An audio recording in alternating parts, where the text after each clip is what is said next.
column. An important day in Birmingham. On May 2, 1963, more than 1,000 black children in Birmingham, Alabama skipped school. They gathered at the 16th Street Baptist Church as planned. At 1 p.m., they marched, groups of 50 stepping out of the church door, two by two. They were clapping, laughing, and swinging. All of them had observed the lessons of nonviolent direct action. Now they were setting out to challenge racial segregation, the forced separation of black people from white people in perhaps most segregated city in the United States. Birmingham all-white police force was waiting with baton doors and fire horns. The week that followed was one of the most dramatic confrontations. The Civil Rights Movement. The children crusade exposed the ugliness of anti-black racism for the nation, and the water seed also brought the new energy into black people's struggle to achieve equal rights in their own country.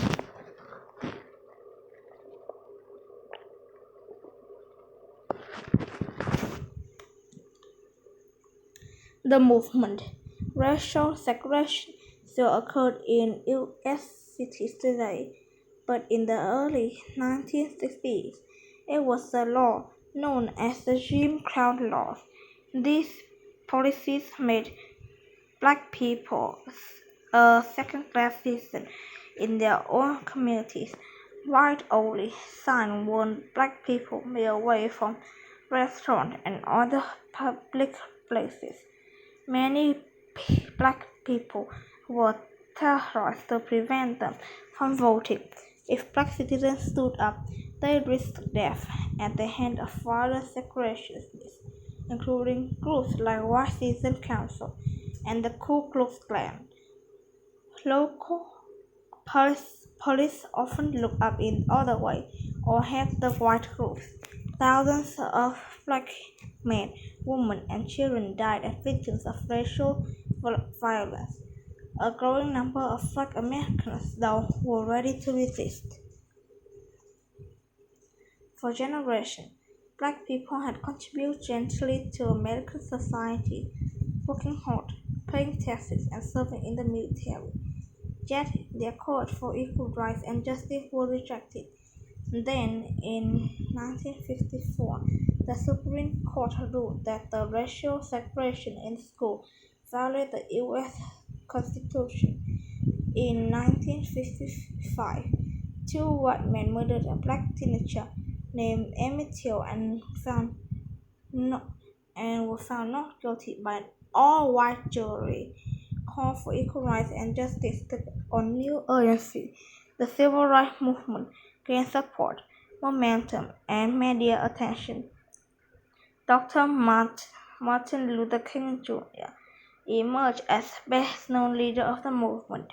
Dr. King, a Baptist minister, served at the head of the Southern Christian Conference (SCLC). He and others have developed a strategy of nonviolent direct action. This strategy involves organizing large demonstrations to challenge unjust laws.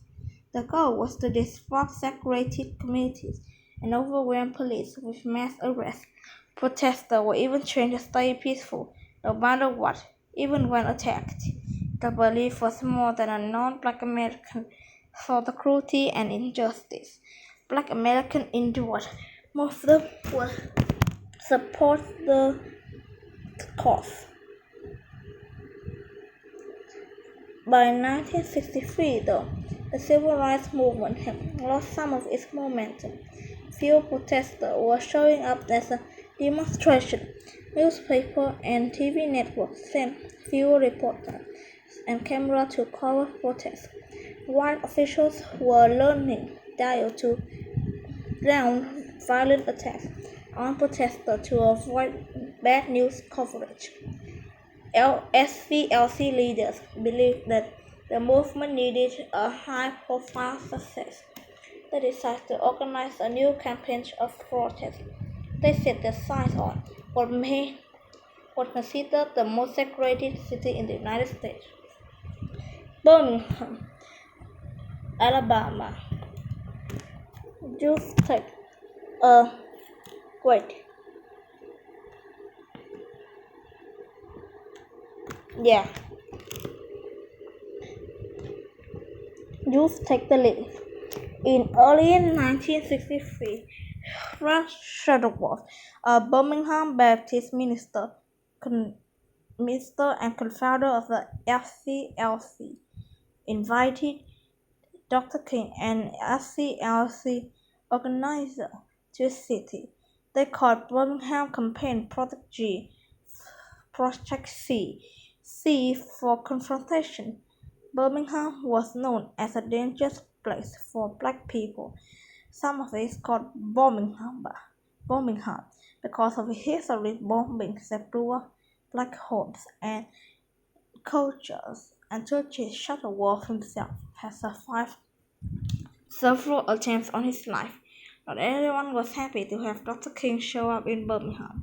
Some black people, as well as most white people, viewed Dr. King, who was based in Atlanta, Georgia, as an outsider. They did not want him causing trouble in their city. In the national struggle for civil rights, though, Dr. King was a lightning rod. Whenever he went, the power of the press followed. Project C got off to a sluggish start. People went to church meetings where Dr. King spoke when they were asked to take part in protests. However, they hesitated. The great majority of Birmingham black families were working with class and had low income. Many black breadwinners were working for white people and they feared losing their job if they were jailed or worse. All the while, though the children were watching and listening, they also have been taking part in workshops on civil rights and nonviolent direct action. SCLC youth organizer, inspired by leaders of the Student Nonviolent Coordinating Committee, proposed a risky new strategy. What about having students like taking a leading role in the protests? The young people were excited, and most did not have jobs to lose. The rest of children would paint the city in the worst light. What exactly the protest called for? The idea was controversial. At first, Dr. King and other leaders said no. They did not want to put children and teens in harm's way. Most parents disapproved, fearing for the children's safety. The young people, though, were eager to play part in the movement. They had grown up observing and discrimination and humiliation their parents and their grandparents lived with. They experienced it themselves, and when they could not go swimming at White's only public pool or order a hamburger at lunch counter, now they had the chance to make their voices heard to protest inhuman treatment. Black students began spreading the word of something called D-Day for short Demonstration Day or Ditch Day. DJs at the Black Circle radio station dropped hints on the air. The event, whether maybe, was scheduled for 11 a.m. on May 2nd, 1963. Black children and teens from grade school to college students were advised to bring their toothbrushes. The suggestion was clear. They might not be sleeping in their own bed that night. The day that the hour came, at one Birmingham high school, some year had a sign that read "It's time." Within minutes, hundreds of people were headed to the exit, climbing out of the wait. Hundreds coming out of the classroom window. The youth people at the 16th Street Baptist church. Then they march into history.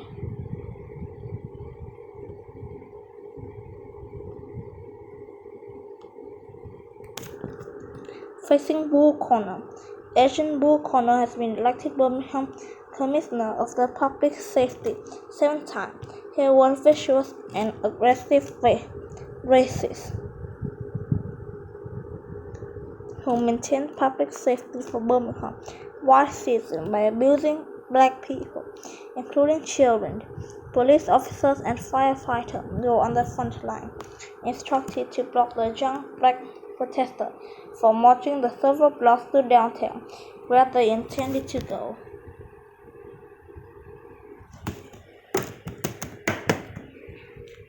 By 3 p.m.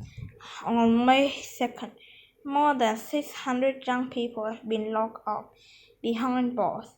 The marchers pray and sang to keep their spirit.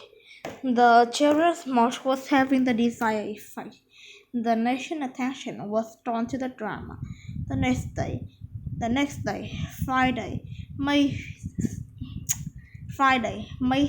3rd, black children again skipped school to try to march down. Connor was already using force to stop them. Reporters and cameramen were waiting to witness what came next. Connor ordered his police officers to start making arrests. They used their buttons to shove and punch protesters. Then Connor ordered his firefighters to target groups of marchers with fire hoses. The high-powered stream of water delivered painful blasts to the protesters' heads, chests, and legs. Some protesters were knocked off and drawn their feet down on the street, on the short center behind trees and buildings. Connor also brought in police dogs to attack and frighten protesters. By the end of the day, another 2,000 young people have been arrested, with area jails already filling to bursting. The children and teens were bused to the local fairground, where they were locked up in some smelly animal pens. Still, many were ready to keep protesting. Someone who had been jailed and released turned right around to get arrested again. Seeing the young people's courage, more adults joined the demonstration, where they swelled the ranks of the marchers and have shut down the city. The power of pressure. The next day, Saturday, the event in Birmingham was top news story across the country. TV broadcasts captured firefighters blasting young people with water. Front page photos show police dogs tearing at the clothes as the peaceful marchers. In Washington, D.C., President John F. Kennedy was to be sickened by what he saw. He made phone to SCLC leader as well as Birmingham officers. He urged calls choose. He sent the representative to try to have the two sides negotiate some kind of settlement. Meanwhile, the protests resumed. Bull Connor and his terror tactics were losing their bite. However, Birmingham black citizens, both young and old, were less and less afraid. Although they had willingly enforced separation, Birmingham white business leaders saw how much money racial problems were costing them. They and other civic leaders recognized the damage being done to the city's reputation. On May 8, 1963, Dr. King and other leaders agreed to suspend the protesters on two sides negotiated. The talk was tense. On May 10th, a caution agreement was reached. The city agreed to desecrate a public restroom, drinking fountain within 90 days. Downtown business promised to desecrate lunch counter and clothing changing room. Arrangements were made for the release of young protesters still in jail. Job discrimination and other issues should be discussed at future meetings. The campaign has succeeded in desecrating most of the segregated cities in the nation, inspired by a new generation of young activists.